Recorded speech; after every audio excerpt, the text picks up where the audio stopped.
Good morning, everybody. So welcome to this morning's session. So today I thought I'd take a look at American Buddhism, particularly I think just the American Buddhist teacher and kind of I suppose like the dynamics around this, that kind of way of teaching Buddhism. So I'm thinking about people like Joseph Goldstein and Larry Rosenberg and teachers like this. And I want to sort of try and say something about, about the way that things evolved and, some of the kind of the benefits and the drawbacks of adopting different sorts of systems. So in a way, there's two sorts of systems, really. There's a system which is a bit more like, you go along to a teacher and then it's like you have a kind of, you try and have in a way, it's a bit like an ordinary teacher. You have a kind of, you're learning something from them. But it's I don't know what, it's a bit didactic. It's a bit kind of, it's all constellating around knowledge. Or you could think of, I was just looking at some videos of Robin Williams, and in the film Dead Poets Society, where he's a poetry teacher, and basically he gets the young men in the class end up being they all stand on the desks and they're saying, "Captain, my captain." So it's a bit like there's this allegiance, and it's more of a kind of human relationship, so so you get a sense of like, well, what will happen to those boys? They will turn themselves into something, so it's a bit like what he taught them really was that the importance of that, of becoming human, of becoming of being somebody, rather than just taking in information or whatever, So I think, I think this is the main thing I'm going to talk about today. Look a little bit about American Buddhism. Try to sort of talk around that sort of issue. But first of all, we'll do some meditation. And bell.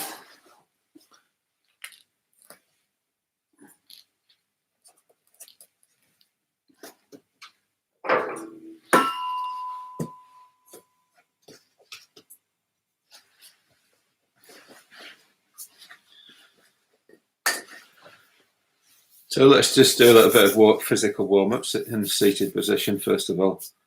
So just give your hands a bit of a massage.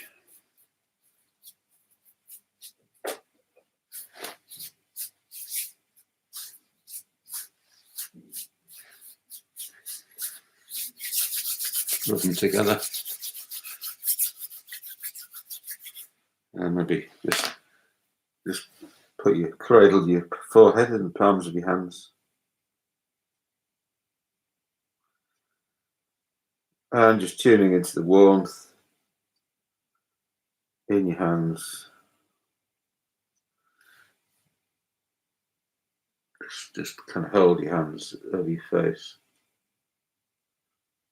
Just trying to get into your actual physical experience, the warmth, sense of touch, being aware of your body touching the ground, sensations of breath, sounds.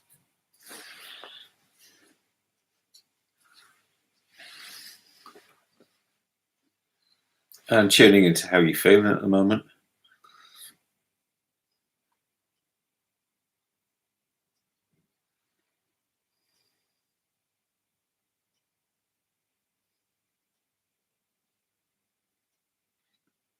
Just allow your attention to rest on your breath.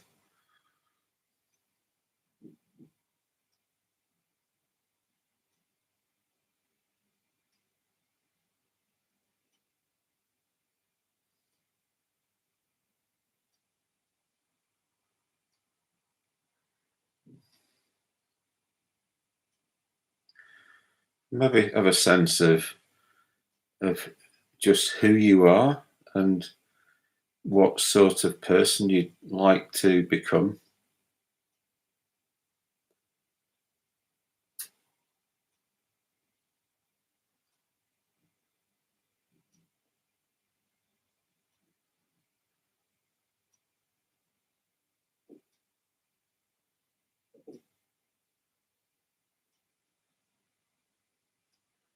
A sense that meditation is much more than just being a kind of technique to help you get through life.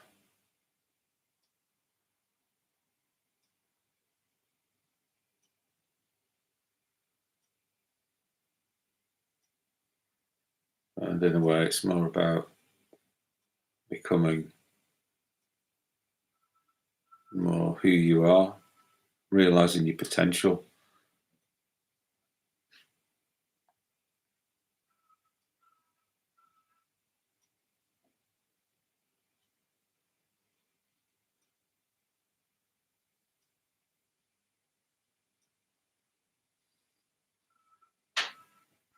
So the meditation we're going to do this morning is mindfulness of breathing, but the version which is about focusing on the detail in the breath from moment to moment.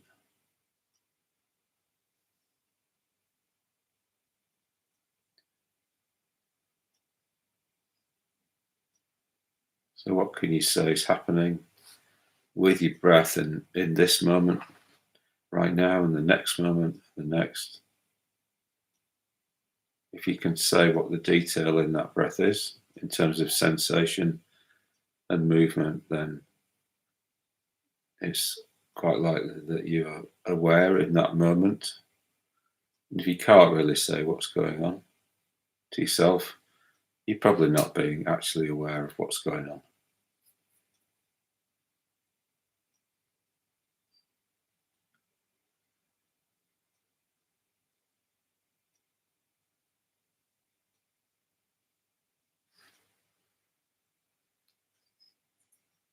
Mindfulness of breathing.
So just waiting for yourself to gradually emerge out of that meditation.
Okay, so so today's topic is American Buddhism, and I kind of feel like I've kind of prepared, but I'm not. I don't know if I've quite got everything. So anyway, I'm just going to see how I get on with it.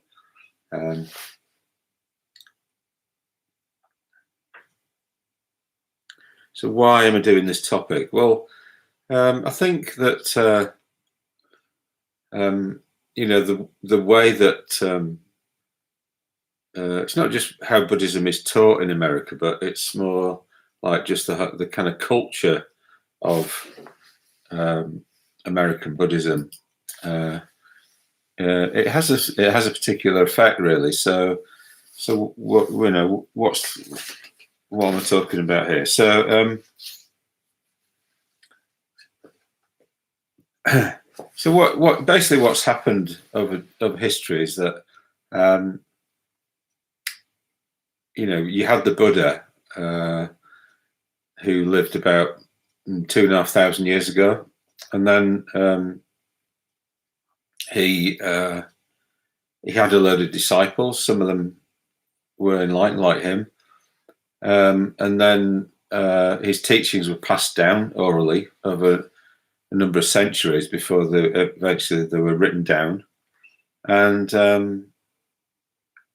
you had some of them were written down in Pali, which is a language that was like an artificial language that's just kind of created because, well, the Buddha said he didn't want his teachings written down in Sanskrit, which was the language of the basically the Hinduism, the Hindu religion, which was then called the Vedic religion. And why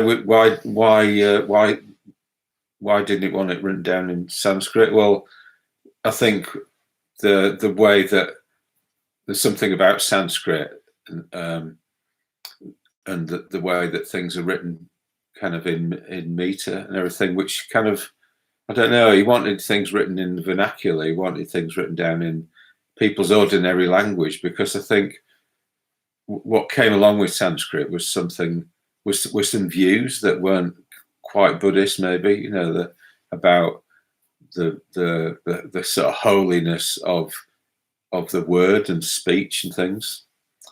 And he just sort of, his teaching was more about, what actually brings about, overcomes suffering and brings about happiness in your experience, So there's nothing kind of sacred about language. So the important thing, is to be tuning into actually what actually works and communicating that. So things written down in Pali, and but also they did end up getting written down in Sanskrit, in Buddhist hybrid Sanskrit, and then you had different schools. So you had what became the Theravada Buddhism. There was a split within Buddhism. So one group went down to like Sri Lanka, and then after that to Burma and Southeast Asia, became Theravada Buddhism. So the monks that you see with the orange robes, carrying begging bowls and all that sort of thing, they're Theravada monks. And then you had another branch which became Mahayana Buddhism. So I think that kind of started out in South India, but it moved over towards what today's or what used to be called West Pakistan, around towards Afghanistan, that side of things, Punjab area. And so that then went eventually into down the Silk Road and into China and then Japan. So Mahayana Buddhism, you had like Chan, which became Zen Chan in China became Zen in Japan, and also Pure Land Buddhism was there as well. And then you had Tibetan Buddhism. So Mahayana Buddhism then moved into Tibet, and you had what became called the Vajrayana, which is the diamond way, or the way of sort of direct experience. So Tibetan Buddhism is sort of, in a way, it's kind of, well, Padmasambhava, who's the kind of one of the key figures in Tibetan Buddhism, he wears 3 robes, and so he wears one robe which symbolizes, in a way, early Buddhism, ethical, where the ethic focuses on ethics and ethics and renunciation.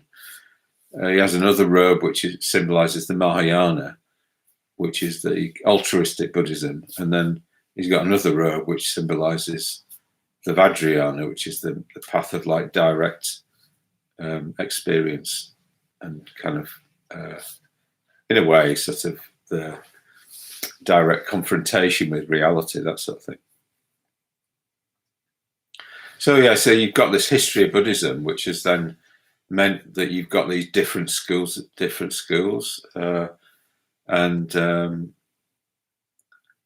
I suppose, like in history, over history, those schools would just kind of grow up in isolation from each other. So it wouldn't be that there'd be kind of a great interaction between. Oh well, anyway, in any system, in any religious system, it just tends to kind of develop a set of practices which then people within that religion adopt, and then they it's like you have to just have one thing to do, you know, one system. You can't do more than one system at the same time. So any split that happens in Buddhism happens because of different practices, because you can't do two sets of practices at the same time, you know. So anyway, so it's natural that happened like that. So I suppose, like, you know, what happened then was that Buddhism came to the West, and as we're talking about American Buddhism today, you know, it went into America, and I suppose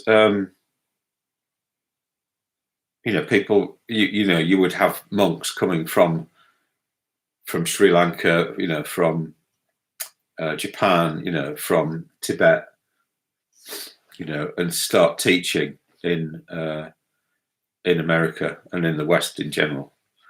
And then they would those teachers would then, you know, have like Western disciples who would then eventually become teachers themselves. And it's kind of interesting, really, that transition from you know, a kind of a teacher who's come from the culture, like say Japan, you know, for Zen, who's, you know, and then moves to the West, and then it's a kind of I think what happens there is you have that person gets a certain is validated in a way by the fact that they come from that traditional culture, you know, Buddhist culture, and you know, they're a monk in, you know, in that you know, Japanese monk or Thai monk or whatever it is. So there's a certain kind of like natural respect that can come for that person because of their you know, because of their origins and stuff.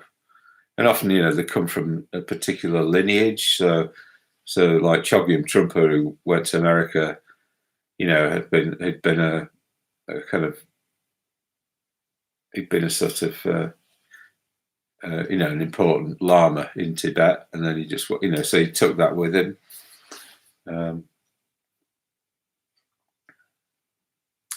Where am I going with this? Got these papers around me. Okay, right. Anyway, so I'm just going to focus a bit on this guy here, Joseph Goldstein. So Joseph Goldstein is a teacher at the Insight Meditation Society, the IMS. So Goldstein is Wikipedia on Goldstein. So one of the first American Vipassana teachers, co-founder of the Insight Meditation Society with Jack Cornfield and Sharon Salzberg. Resident guiding teacher, IMS, teacher retreats worldwide on insight, i.e. Vipassana and loving kindness meditation.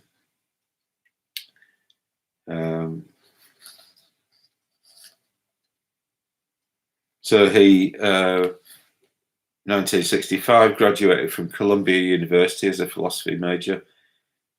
Entered the Peace Corps in Thailand, where he became interested in Buddhism. After that, he spent the next 7 years in India studying and practicing Buddhist meditation. In 1974, he began teaching at Chogyam Trumpa's Naropa Institute in Boulder, Colorado.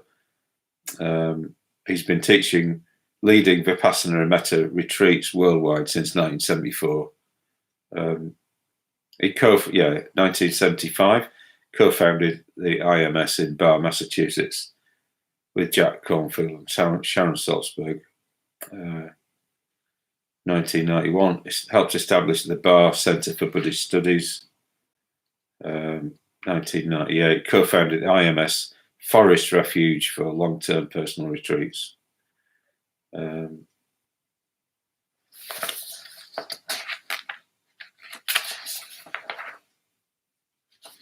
Teachers, since 1967, Goldstein has practiced different forms of Buddhist meditation under well-known teachers from India, Burma and Tibet. His teachers include Anagarika Sri Munindra, I think it's from might be from Ceylon, Sri S.N.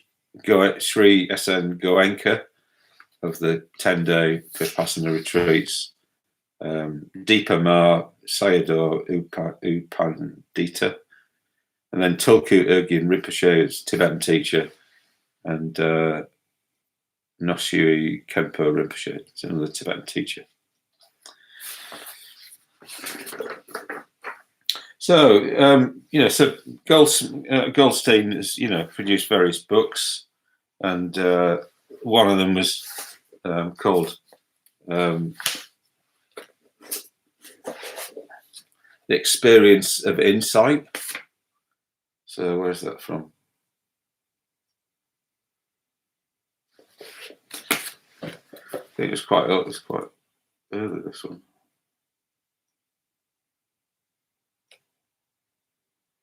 (1976), Experience of Insight. So it's pretty quick, really. Sort of started the Insight Meditation, co-founded Insight Meditation Society, and then within a year he'd brought out a book on insight. And this is published by Shambhala. So Shambhala is Chogyam Trumpa's his publishing house. So I'll just say a bit about Chogyam Trungpa. So Chogyam Trungpa, I'm all right now. I'm moving. I'm on a riff. So this is Chogyam Trungpa. This is Dilgo Khyentse, who's one of the Dalai Lama's teachers. A really lovely looking guy, quite a big guy actually. So he's Chogyam Trungpa's teacher, and so Chogyam Trungpa came to England, and he I think he helped set up Sammy Ling in Scotland, retreat centre in Scotland. But then he went to America, and he was quite an unorthodox teacher, really. So I think what he was interested in was actually to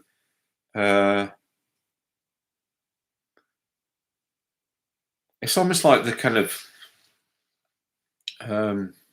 very much a Tibetan Buddhist thing, is to create whole, fully rounded human beings, So I think that, the guru disciple relationship, or the Lama disciple relationship, is just really important in Tibetan Buddhism. And I think what this is all about is that it's like what your teacher supervises you in, really. I think in Tibetan Buddhism is they're supervising your humanity, they're supervising your development as a human being. So it's like when you kind of when you're doing, or when you're doing all right as a human being, when you're kind of being quite human, they'll go, great, leave you alone, you know. But when you stray off and you start becoming maybe a bit, you know, kind of egotistical or something like that, or a bit vague or something, you know, then they will say something, or they won't just say something. They will do something. The way they will be with you will be to sort of get you back on track, you know.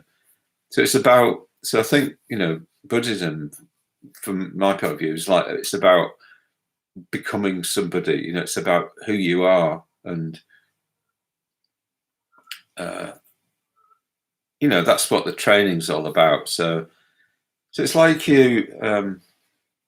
So if you think of the Dalai Lama, you know, what's most striking about the Dalai Lama is his personality, really, you know, and his warmth and his kind of tolerance, you know, and he's just very obviously a very great human being, you know. That's what attracts people to him, you know, despite themselves in a way, you know, no matter what the religions are, you know.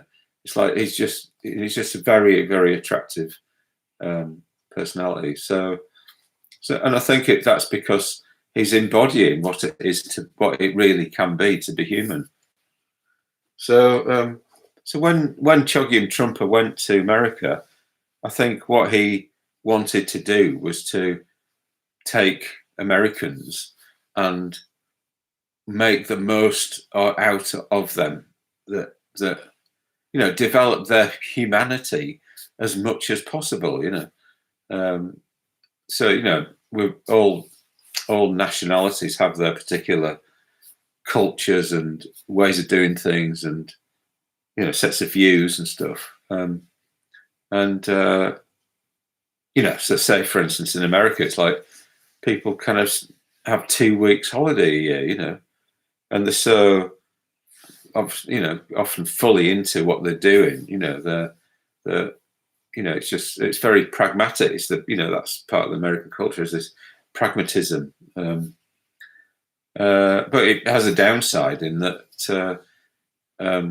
you know, there's not a lot of time for kind of going on retreats, or, you know, if you just got 2 weeks off a year or something like that. So it's like things have to be kind of fit into your daily routine. You know, your Buddhism has to be fit into that. So, you know, I suppose like Chogyam Trungpa would be interested in, you know, yeah, what are the strengths of Americans, and, you know, how can we build on that, you know, and how can we, you know, add to it, you know.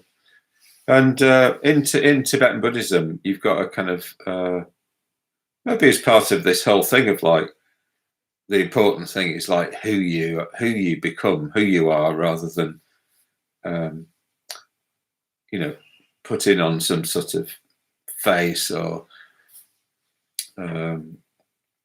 what you know, or whatever it is, you know. So you've got a tradition of the Mahasiddhas. The Mahasiddhas are kind of basically crazy guys living in the hills, and, you know, living in the mountains and being really unorthodox, you know. Well, you get this in Zen as well. You get kind of Zen masters just being really unorthodox, and in the way that they kind of treat each other. But it's like yeah, it's getting to the truth about things, you know, not you know, because we're, you know, human beings, and we just often want to hide things, you know, hide stuff from ourselves and from others, and pretend that we're all right, you know. We pretend that we're fine. But you know, there's a saying, you're only as sick as your secrets, you know. So it's like we've got to not be having secrets from ourselves. So when we're kind of embedded within a community whereby it's not just about a one-to-one like relationship with a teacher, in the way that maybe might happen with the Insight Meditation Society teachers. I don't know, but it seems a bit like that. It seems a bit like people go to the Insight Meditation Society, they're looking for a one-to-one relationship with the teacher, but they're not kind of that embedded in a community. So you've got this sort of dynamic here, So you've got the Buddhist teacher up here, and then you've got on the one hand you've got the individual, and then on the other hand you've got the group. And we often see the individual and the group as like opposites, So often people in America are very individualistic, so they're very focused on their own personal freedom and things, So it's like they want to choose what they do, So they often cherry pick their Buddhism. I'll have a bit of this and a bit of that, and they try and get a relationship with the Buddhist teacher, and maybe they look what they're looking for is some sort of validation that their practice is doing all right, But in a way, in that sort of situation, that what's missing is the relationship, a relationship almost like this is a vertical relationship, like a horizontal relationship with other people who, like peers, So when Trungpa set up his organizations, I think he focused more, as well as this, he focused on this, he focused on building a community which was like real and authentic, So it's not just about hiding, getting into some vertical relationship with the teacher, but sort of then conveniently hiding aspects of yourself that, that are just inimical to, to being a whole person, he'd set things up where those sorts of things would get forced out, and so he set up the Naropa Institute, which was, which Joseph Goldstein, went to. It's like a university where Buddhism was like strongly on the agenda. And it was almost like about creating a new culture, So he got various important poets to give courses there, and he got scientists, to do kind of presentations on the mind and all that, and that grew into the Mind and Life Institute, which is now all this research that's going on into meditators and brain, neuroscience has grown out of that. Chogyam Trumpa's, wish to really engage with like Western society, the arts, with the sciences and stuff. But he set up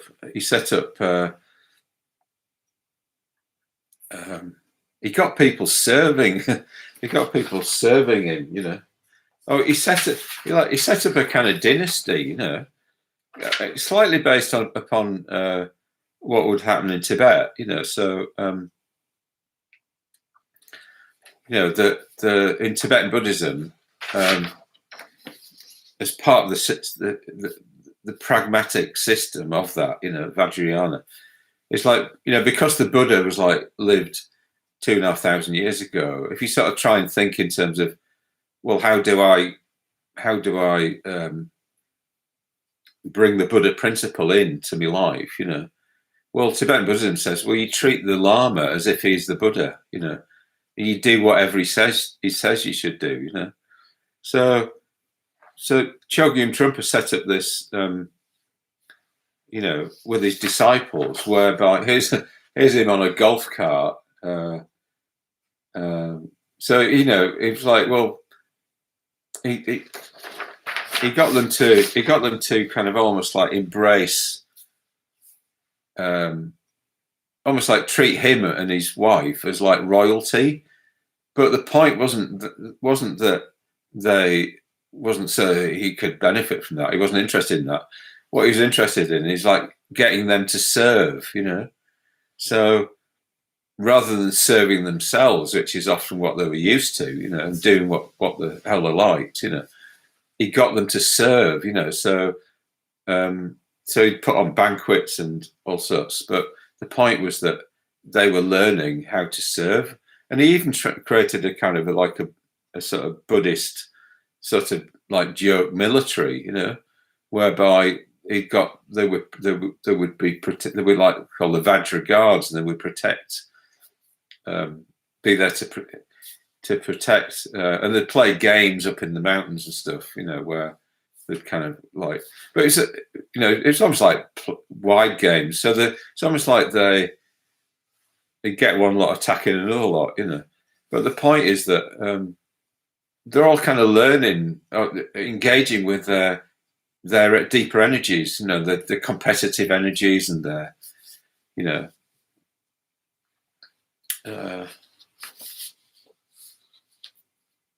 So, and I think well, personally, I have a lot of respect for people who came through Trumpa's movement, because I think they are largely, from what I experience, just very human people,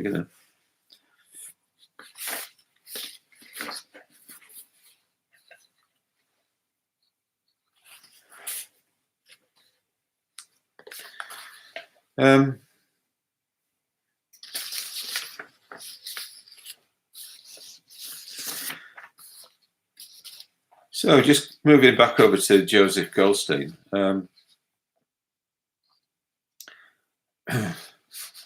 So Goldstein kind of started out really he set up the Insight Meditation Society, and the IMS is very in a way, it kind of, because it comes sort of is inspired in a way by Theravada Buddhism, and because Theravada Buddhism very much emphasizes the monk as the practitioner, as the real practitioner, and then the lay person as the supporter. So this is what happens a lot in Southeast Asian Buddhism. Then it's slightly weird now. You've got this situation where you've got somebody who's a lay person, but they're American, and they're also a teacher. So this kind of wouldn't happen in Thailand. You just have the monks and the white, the lay people wearing white, and they would do no teaching whatsoever, that sort of thing. So in a way, I think what can happen with and another thing is that when Theravada Buddhism, it focuses a lot on the intellect in a way. There's a strong push towards like scholarship and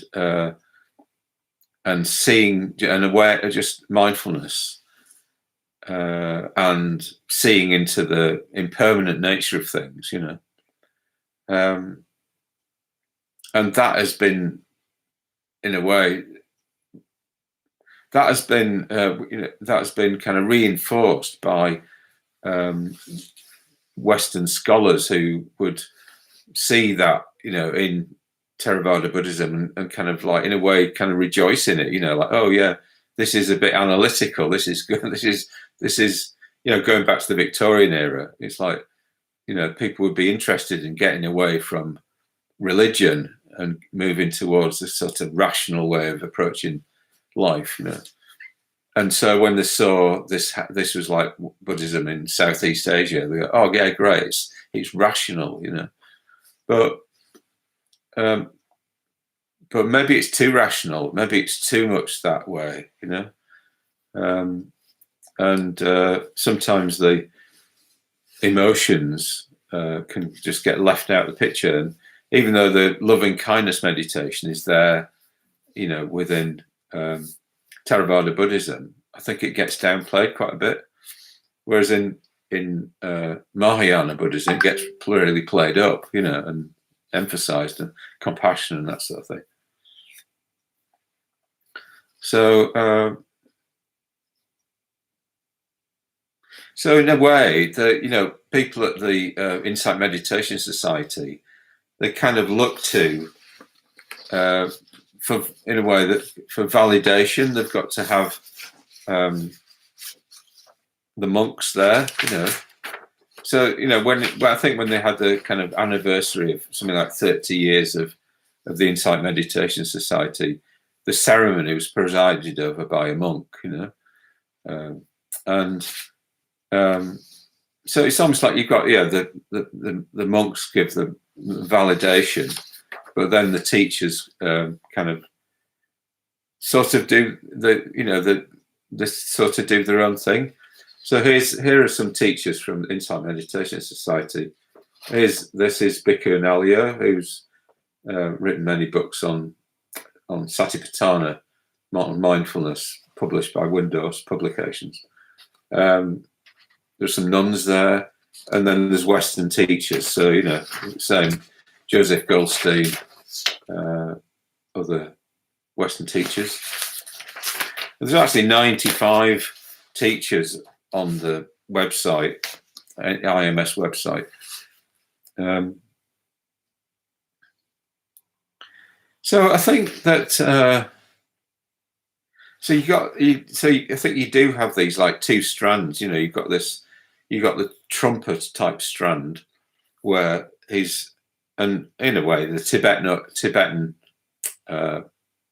Buddhist strand, you know, in America, where I mean Trungpa was a strong example of like really engaging with people on their level, but I think the warmth in general of the Tibetans has that, and then is there in the background, you know, as a sort of implicit, you know, it's about being human is the important thing. And then you've got the like Insight Meditation Society teachers, and so, you know, here's some is Larry Rosenberg, Breath by Breath. So this did the rounds in our movement a number of years ago. You've got John Kabat-Zinn, Coming to Our Senses, big thick book, you know, founder of mindfulness-based stress reduction. So, you know, very much looking to take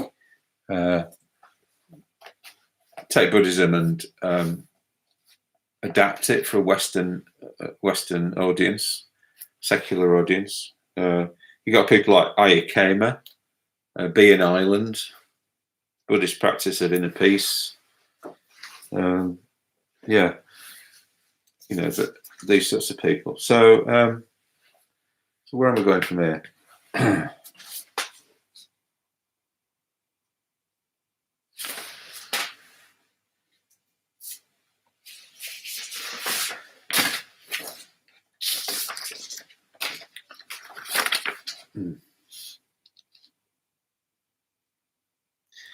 So Vishwapani is an order member in our movement who he's done a lot of interacting with the wider Buddhist world, particularly American Buddhism, Western Buddhism in America, and I think this was in The Guardian, March 2012. How Western Buddhism has changed in 50 years. So a Western Buddhist shares 10 insights into how the religion and its followers have moved on since its arrival in the West. One, it's not all about enlightenment. Many who found Buddhism in the 1960s saw Nirvana as the ultimate peak experience. a decade later, these recovering hippies were painfully finding out that Buddhism was more concerned with reshaping character and behavior than big mystical experiences. Younger Buddhists are often more fired by social action than mysticism, you know.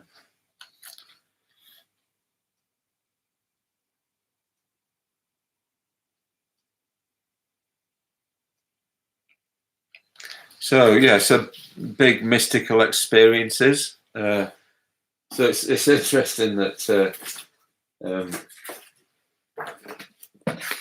there's this book, The Book of Enlightened Masters by Andrew Rawlinson.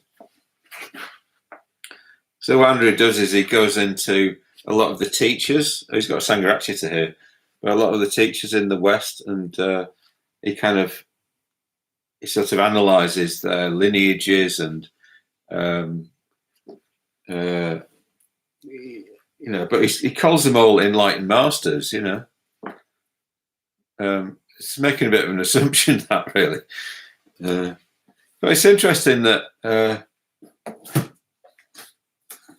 you know, he's got a book, he brought a book out in 2014 called The Hit, Into the Rock and Roll Universe and Beyond.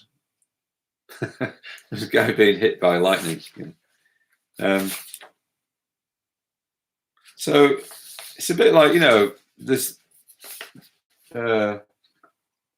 one way that people relate to spirituality is that they think of it in terms of this transformative experience, you know, as he says, you know, a big mystical experience, a hit, you know.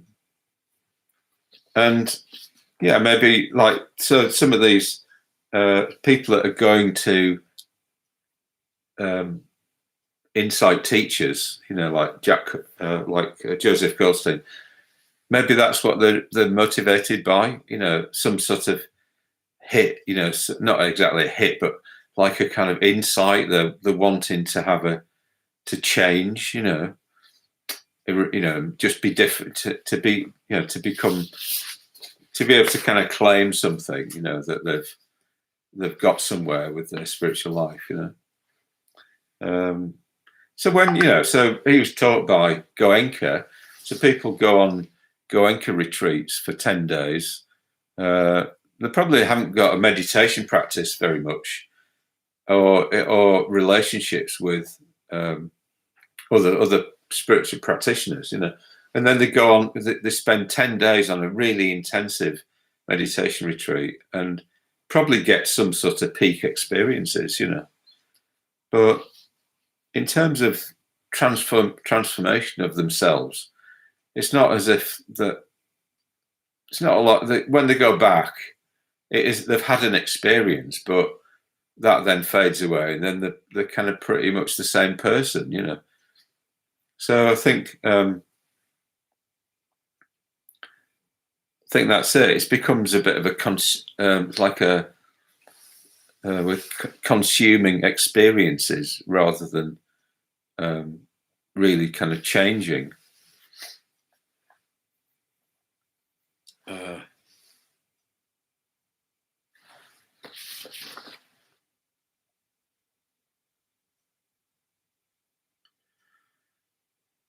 Yeah, so Vishwapani goes on, he says, so Western Buddhism doesn't focus on monks.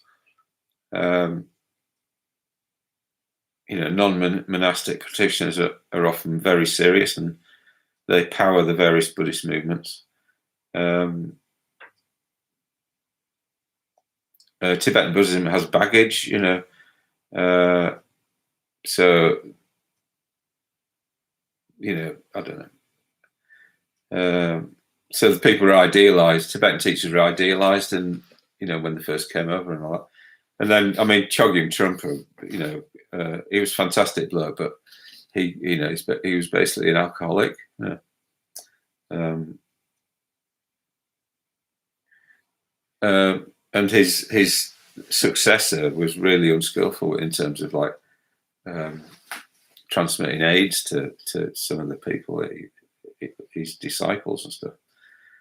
So there's a downside to in a way, the kind of when you've got this, when you're actually really kind of like dealing with the full person, you can end up. Well, you end up. It can be messy. You can end up with a kind of, I suppose, like you end up crazy wisdom, which is what Chogyam Trungpa was kind of manifesting, can go a bit too crazy or something like that. But so there's a downside to that as well.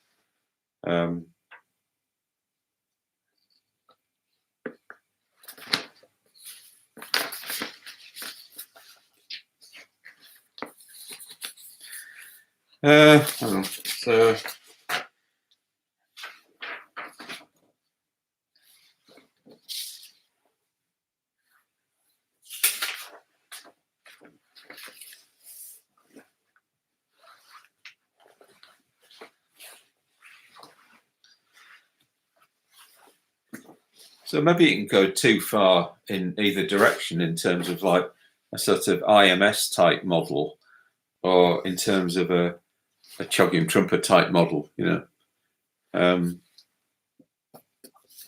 So when you go too far in the IMS direction, you end up with, a sort of a kind of lack of community, and so when what people are interested in is kind of like getting a badge, is getting kind of some sort of insight and stuff like that. And what can happen is that it can be sort of it can end up being unrelated to the sort of person that they are, So if you have that, then what gets devalued is humanity, So it's all about people's insights and stuff, and everyone's talking about insight all the time and all that. And it's, from a human point of view, it's just really boring, So I think I'm more on the side of the important thing is being human than it is, to be having some sort of insight, Other people might disagree.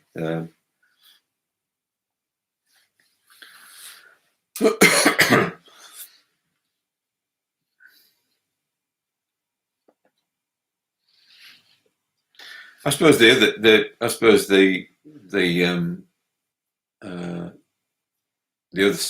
side of it, is where things kind of go a bit crazy, and maybe there's too much kind of soul there or something like that. So you get the kind of, Nietzsche talks about creativity as these two poles to it. There's the Apollonian pole, which is about order and awareness and structure and things, and then you've got the Dionysian pole, which is about chaos and feeling and soul in a way. So it's like, kind of you need both,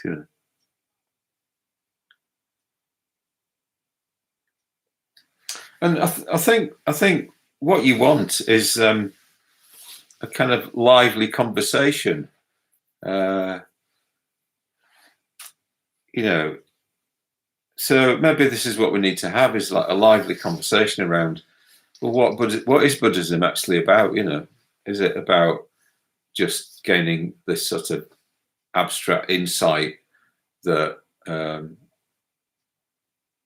that you can kind of claim for yourself and all that sort of thing, or is it more about becoming a particular type of person, becoming more of who you might be, more of your own more potential things.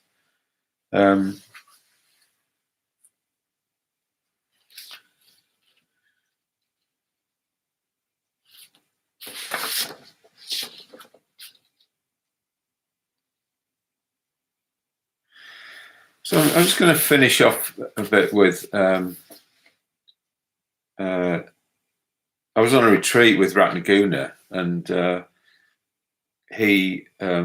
Ratnaguna basically does teacher training for order members. So he kind of he's helping people with becoming better teachers, and kind of does talks on that, but also kind of retreats where you're there and you get feedback from him and from other people and stuff. So he's talking about. So this talk was called "The Courage to Teach," and it's based on a book by Parker J. Palmer.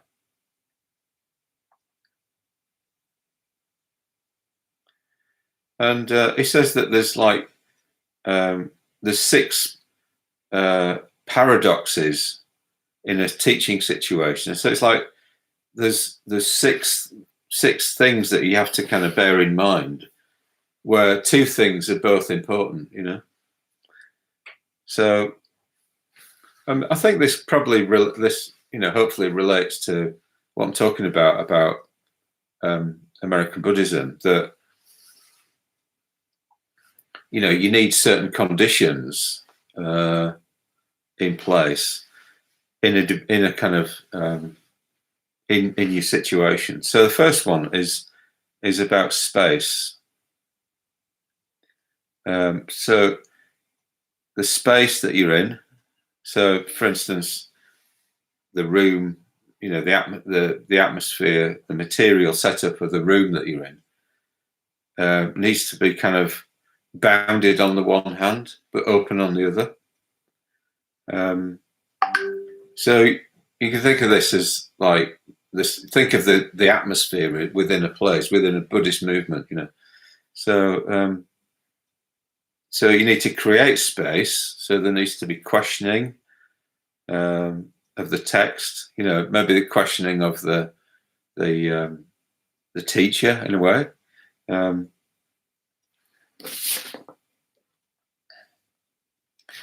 There needs to be a focus kept. You need to keep a focus, but also allow people, freedom of speech. So if you've got a situation where it's just the Buddhist teacher talking and the retreatant listening, and that's it. There's no backwards and forwards. Then. That's not happening, is it? You need to keep on track. Some people may try to avoid the topic, so you have to keep bringing people back to the topic.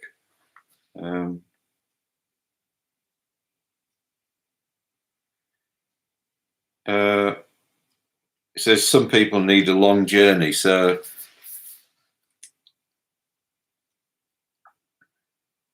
it's just having a kind of long view about, so in Triratna we have study groups that last for years, so you're in a, it can take a long time for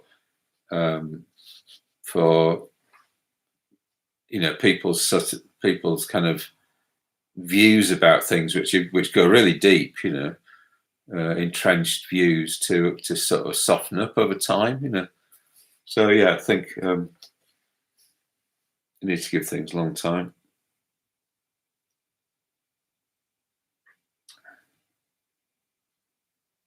And sometimes, you need to go with the energy of what's happening. So you might be sort of studying something particular, but then the energy is somewhere else. But maybe it's important that you go there. So you need to sort of go off and explore that with that person. Okay, that's space. So secondly, the space needs to be, on the one hand, hospitable, and on the other hand, charged.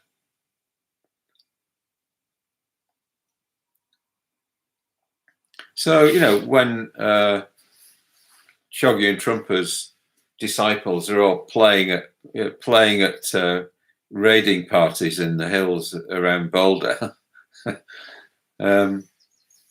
it's kind of charged. It's like there's energy there, and or when they're having to put their Western individualistic tendencies to one side and really pay attention to serving somebody else and giving them exactly what they want. It's the same. It's charged. But at the same time, it needs to be. It needs to be hospitable. So it's like there's friendship there, there's trust there. They've built up relationships with each other over years and stuff. So, so there's a certain level of acceptance that we've already got so far. We don't need to be kind of reinventing the wheel every time we meet up.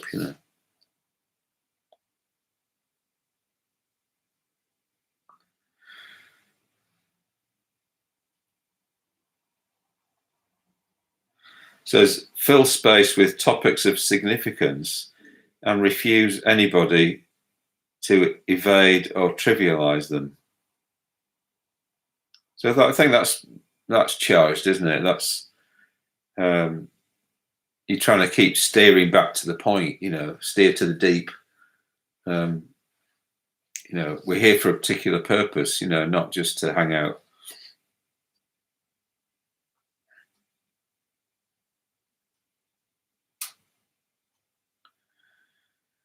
Yeah, so you need to pay attention to those two things. Is the situation that you're in hospitable enough? And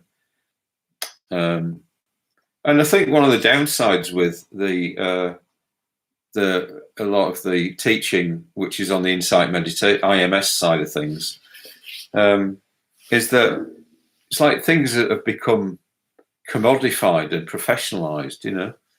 So it's like rather than people hanging out like it's their space, like they would at the Manchester Buddhist Centre.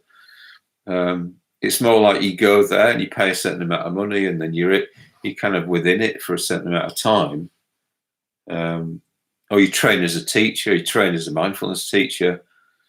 But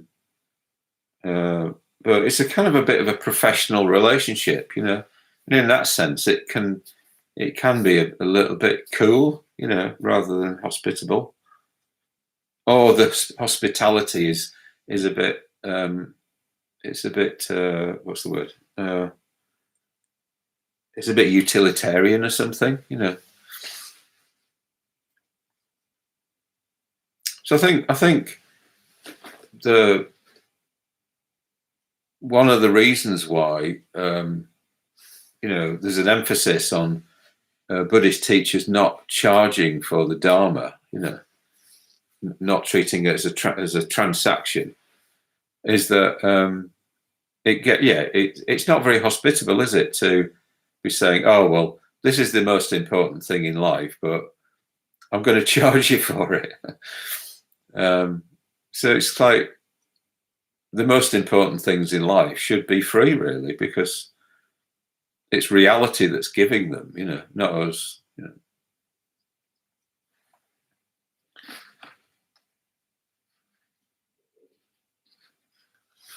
So this thing about hospitable or and charged. So you got the reality principle and the pleasure principle there together. Okay, third paradox. The space needs to invite the voice of the individual, and also invite the collective voice. Learning doesn't happen when we're unable to express ideas, confusions and prejudices. So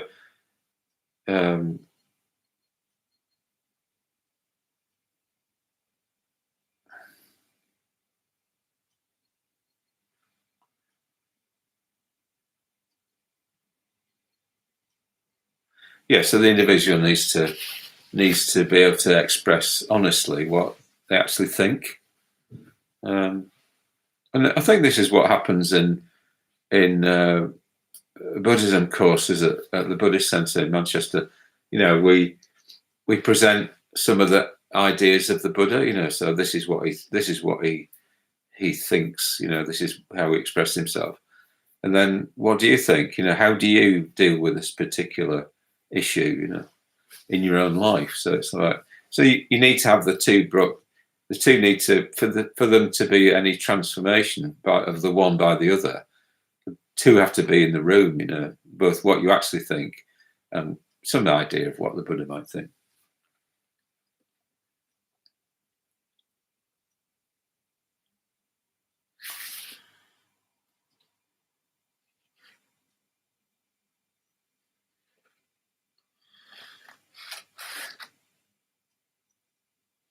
Yeah, so it's important to, you know, for the individual.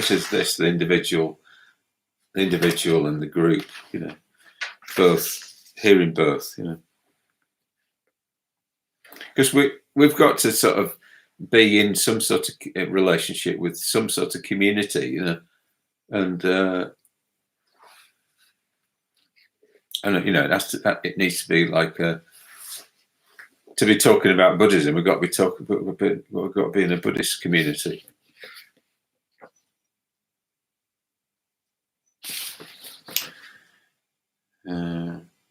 So basically, people feel alive and are discussing things is the point. So fourthly, the space needs to, on the one hand, honour little stories of little stories that are to do with individual, and big stories that are to do with you know, discipline and universal, with a universal in scope and archetypal.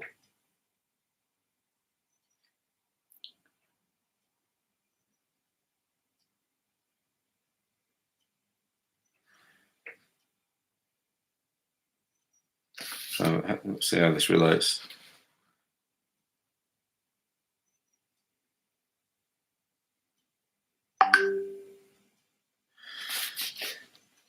Yeah, so I think you know,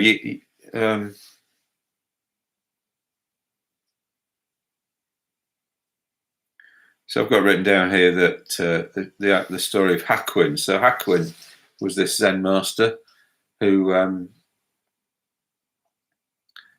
you know, he was sitting there in his hut or whatever it is, and this woman came to him and with this baby, and I don't know the exact story, but like she accused him. He said it's his baby, you know. So this is he's a Zen monk, and being who he was, he just said, "Oh, is that so?"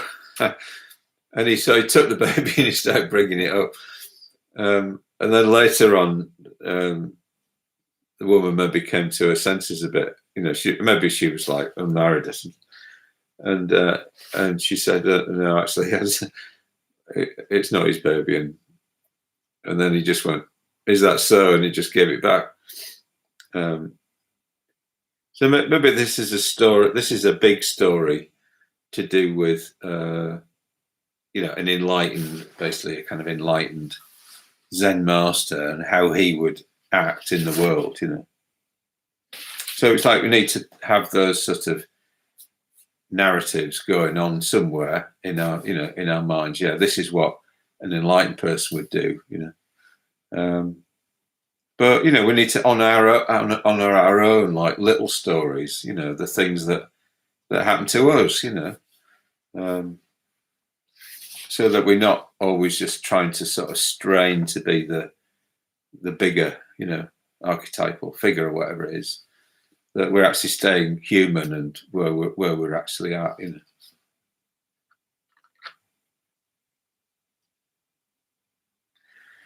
So there's a tension in a study group between the Dharma, you know, making sure the Dharma's happening, you know, that some depth is happening, but also reporting in, you know, people are checking in on how they are, you know, admitting how they are, and tuning into how they are. You know.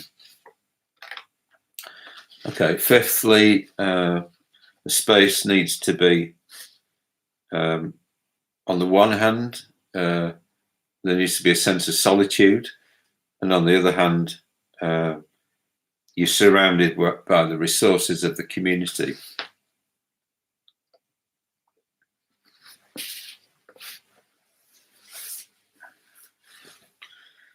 So the word for solitude is viveka, and says here that, viveka is not just physical. It can be a singleness of heart. It's like physical, psychological, and also transcendental sort of thing. So, like the other day, I did a 1-day solitary last week, and I turned my phone off and I switched my computer off, and I just read books and did exercise through the day. I don't think I did any meditation, but the point was to not be turning towards the world, to to respond to it, to help it or whatever it is, but just to be turning towards myself, and it can be a hard thing to do, to do nothing, to just sit, to just be on your own and just not do anything, sit in a chair and do nothing, that sort of thing. But it does bring a certain sort of refreshment to you, when you're not responding to the world, to the community or whatever it is. So it says you need to find, individual solitude needs to be respected. You need to find solitude in a busy group. You need pauses for people to think. Maybe like sometimes the group needs to just sit together, not saying anything, that sort of thing. So that having that solitude helps draw people out. It helps kind of bring elucidation into things. When it's not just all people, not just all jumping in, trying to contribute something, but there's some space for something to emerge. And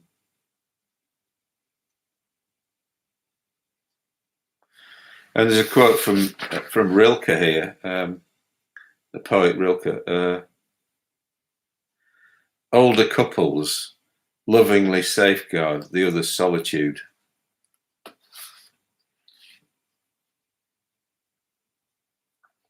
Read that again. Older couples lovingly safeguard the other's solitude.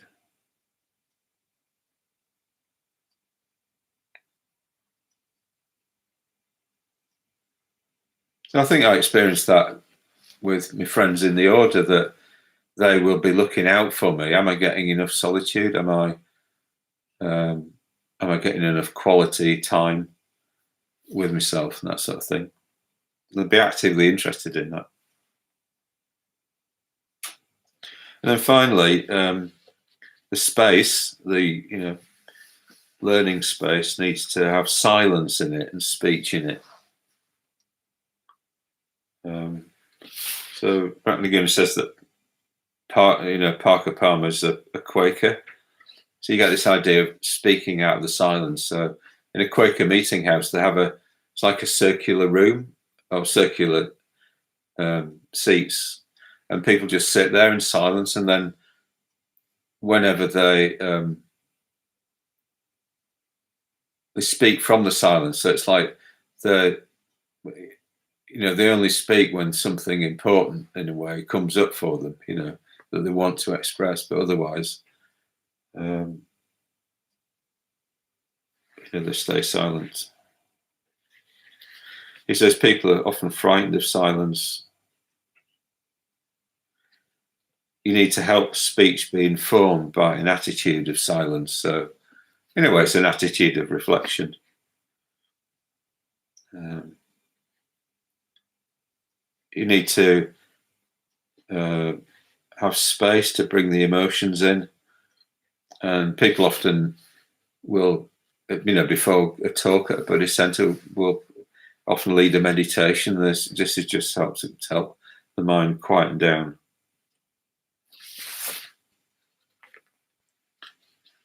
So I think I hope that this talk by Ratnaguna just can shed a little light on the kind of some of the conditions that we need in our in our Buddhist practice, and just coming back to the American Buddhism, maybe that this is what people could think about. Are these conditions there? Is the hospitality on the one hand, but are things charged on the other? Are they bounded, kept on track, but is there a kind of openness as well? Are the individual voices and also collective voices? Is there some sort of way of connecting with individual stories, reporting in, that sort of thing, but also the Dharma, kept on track with the Dharma? Is the solitude, and also is the resources from the community, and is the silence, and is there also speech, that sort of thing?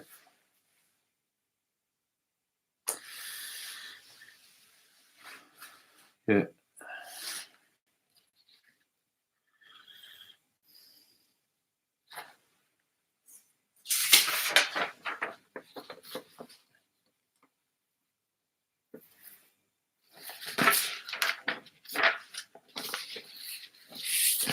So basically, I think the final point I want to make is that you need the Dharma there. You need sort of but you need it there in the individual, in the human being, embodied within the human being. So the truth needs to be there, and it needs to be held within a kind of soulful, human, real, authentic person. And often that authentic person, soulful person, is held within a authentic, honest, soulful kind of community. So this is the aim, and I think I'll leave it there. Okay. Thank you. Bye-bye.